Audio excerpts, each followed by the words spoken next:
Greetings, ladies and gents, and welcome to this latest edition of Tales from Outer Space, where I take stories from across the internet and read them for your entertainment. Just a quick note, I've created a series channel, so all the series from this channel will be moving over to that channel. If you are so inclined to watch series, head over there and subscribe so you know when new series are posted. Eventually, series won't be posted here, they'll be posted there. Thank you very much. The description will contain the thingy-me-diggy that you clicky on. Anyways, onto the story. Kilroy was here, written by stonesdoorsbeatles. 3 orphans sat outside Kilroy's grocery station, level 9. Their cup pleaded passerbys for donation, but the miners usually ran dry after getting wet in the bars on 8. Tonight was no exception. The trio stared at their empty cup with emptier stomachs. 2 Bavoran pups and bug-eyed arachnid made unlikely friends, but orphans had no one else to turn to. Jury, the oldest and the strongest, was their fearless leader. He knew that their morale would plummet unless he spoke up, so he leaned in to tell them a tale. Have you guys heard of a human? Oh, on the hollows, said Pashy, the youngest and smallest. Flit, the arachnid, nodded with him. Then you've only seen the Alliance's version, Jury said in his head. Flit raised his forelegs to sign. What other version is there? The truth, Yuri said. The Alliance hollows say humans built the gates, taught our granddaddies living in huts how to travel between the stars. But the humans were really making us slaves with their federation, and uplift really meant oppression. We were doomed to serve them forever, until the Alliance overthrew them, of course. Quit with the history lesson, Pasha huffed. Jury dug a claw into Pasha's chest. But why did the Alliance then proceed to exterminate the humans? Why couldn't all the races just live under the same rules, like they do now? Because humans wouldn't back down, signed Flit. Humans lost the war. They were ready to make a deal, but I heard that the Alliance refused. They wouldn't stop until every last member of the human race was extinct. Why? Pasha and Flit couldn't answer. Because the truth is, humans are too dangerous to be left alive. Dangerous? Pasha laughed. They're just monkeys missing all their hair. That's the Alliance version, you idiot, Jury growled. If you talk to the grey hairs like me, you'd know what a human really looks like. First off, they're not mammals like us Bavorans. They're cold-blooded. Ice water runs through their veins. They will kill anything just for the sake of killing. They don't feel revenge or remorse. They don't feel anything at all. It's some kind of evolutionary adaptation called stoicism. But everyone feels pain, protested Flit. Even I feel it when there's a hole in my chitin. Not with the humans. From an early age they learn to cut their teeth with almost anything. And when the pup has a weak tooth, they rip it out of their jaw. Humans brook no weakness in their offspring. Pasha shivered. Yuri described not the mammal on the hollow, but a machine built only to kill. But worst of all are their eyes. Humans had an evolutionary ancestor called a Medusa. Do you know what it could do? Flit's antennae trembled. With just one glance, it could strike someone stone dead and gobble them up whole. The grey hairs say that with humans, too, just one look could kill. Can you stop something like that? Flit signed. Well, the Alliance read up on human technology. We built robots that were more unflinching, more unfeeling, more brutal, more hardy, more lethal than any human. When we turned them loose, not even the humans could stop them. We destroyed the most dangerous predator in the galaxy, and then we shut down all our warbots. Except for Kilroy, Flit replied.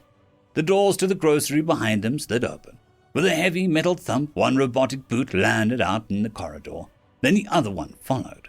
5 meters and 10 tons above them, a tiny head with 5 red optical sensors for eyes looked down from between his 2 armor-plated shoulders.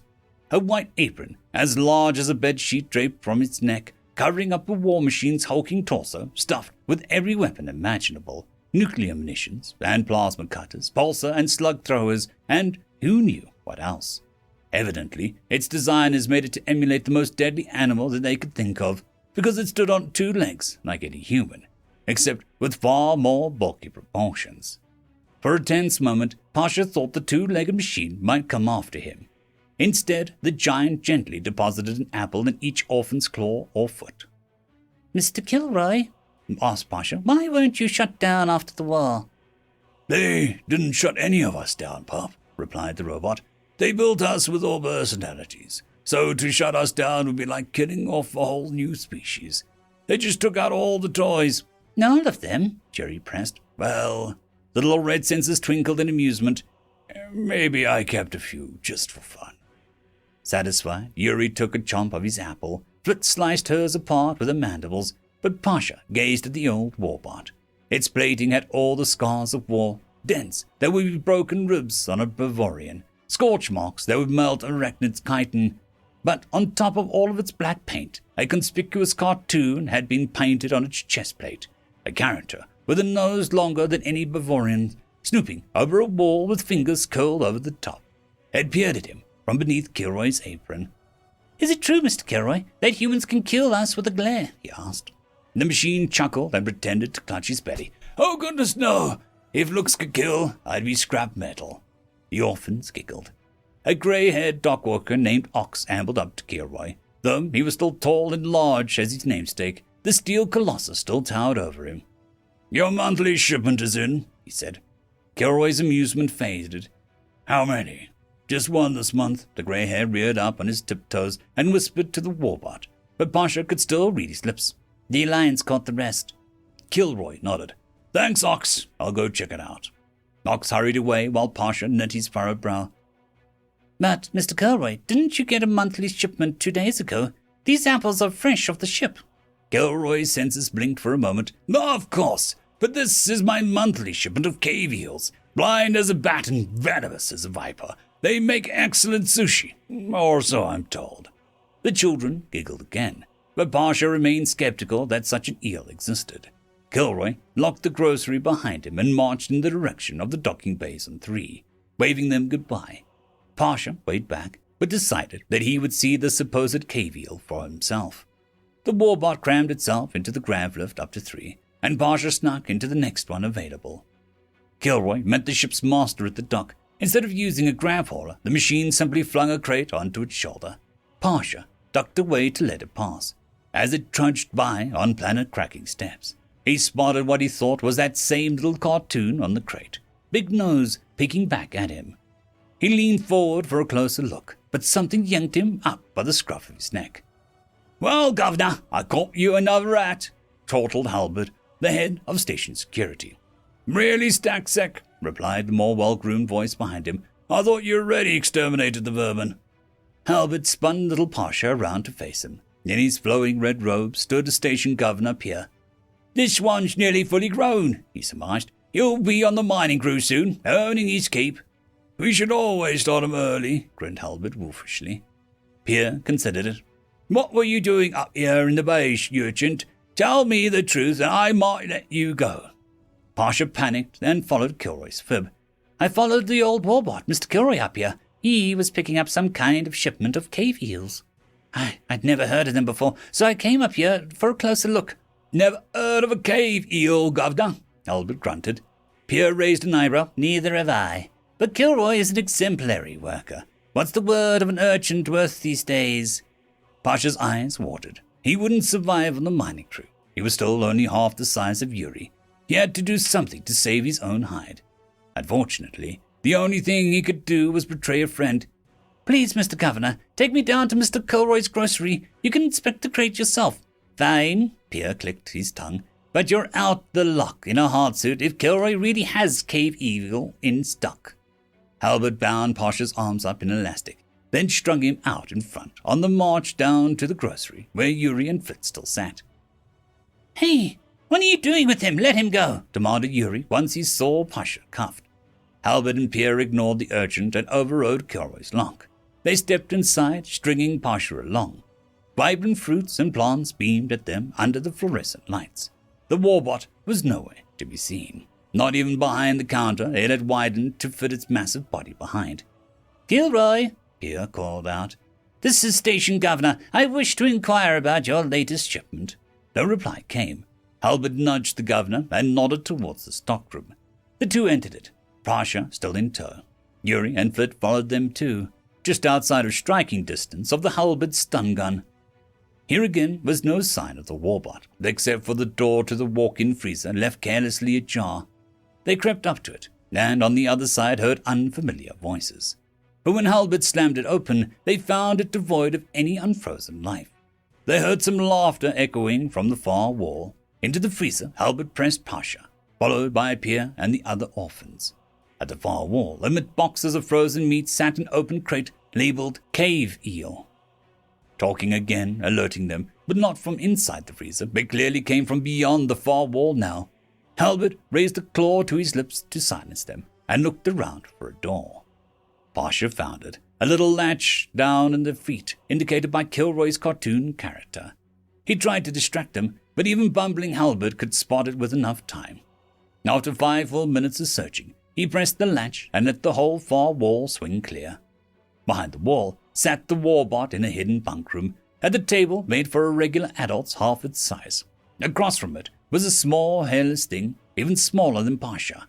As the human's head slowly turned, Yuri, Pasha, and Flit all fretfully shut their eyes from its lethal gaze. But all they heard was Halbert swear. Pasha let one eye peek open.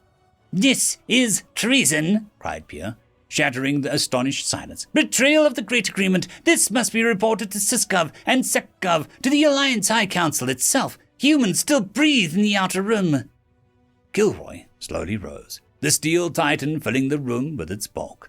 The little human jumped from his seat and cowered behind the warbot meant to destroy him. In his eyes, Pasha didn't see any bitter cold. The eyes were wide and petrified. They were the eyes of an orphan, just like him. A bang nearly burst everyone's eardrums. Pasha saw Halbert's pulsar out of its holster and pointed at the boy. But Halbert's head was no longer attached to his body, and the fiery blade of a plasma cutter had leapt into Kilroy's right hand. Halbert's headless body slumped to the ground.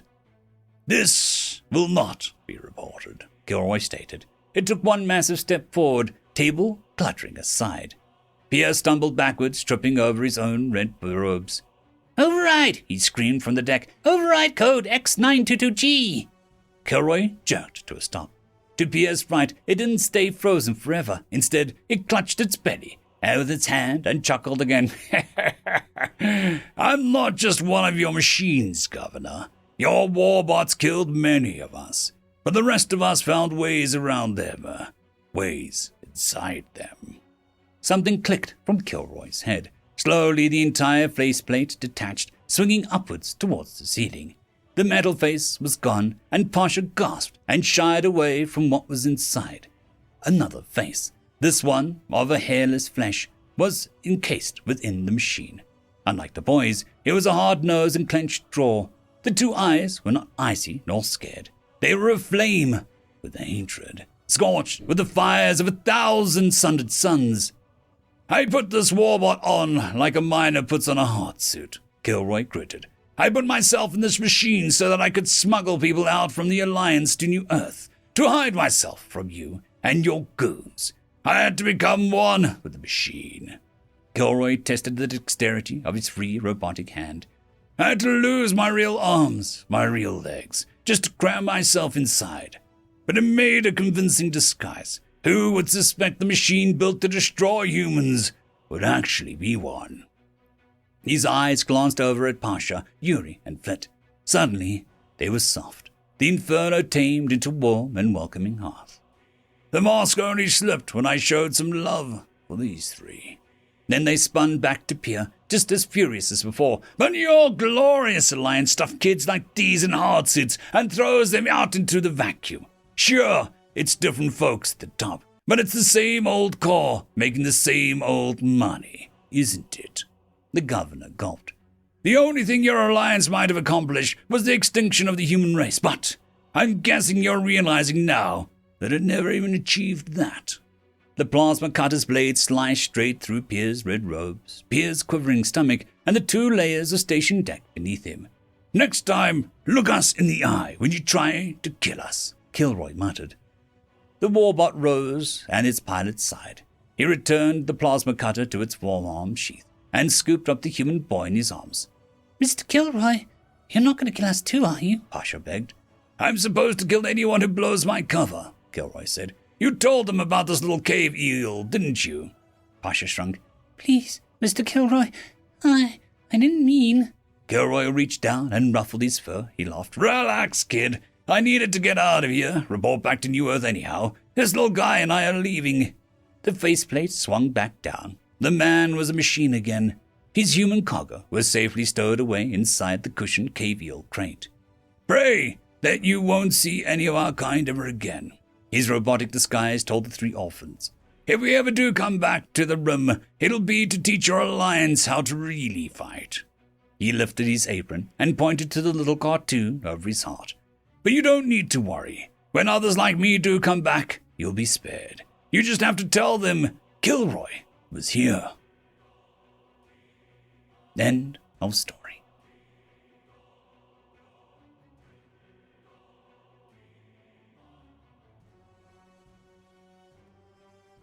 There is a new legend on the horizon. Blueberry Cat has taken the T6 Patreon spot. Thank you very much, and I'm sure that I speak for everyone when I say that. I would just like to thank our T5 members, Lord Azrakel, Ambrose Cattell, Quantum Wednesday, Drexoon WRE, Blueberry Cat, Cam Maxwell, Casper Arnholtz, Bushmaster 177, and Leslie 517. Thank you very much.